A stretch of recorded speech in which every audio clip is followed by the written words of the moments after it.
صلوا علیہ وآلہ۔ صحیح بخاری حدیث نمبر 20۔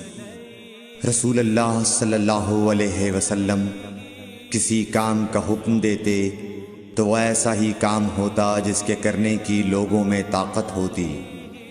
اس پر صحابہ کرام نے عرض کیا کہ یا رسول اللہ، ہم لوگ تو آپ جیسے نہیں ہیں، آپ تو معصوم ہیں اور آپ کی اللہ پاک نے اگلی پچھلی سب لغزشیں معاف فرما دی ہیں، اس لیے ہمیں اپنے سے کچھ زیادہ عبادت کرنے کا حکم فرمائیے۔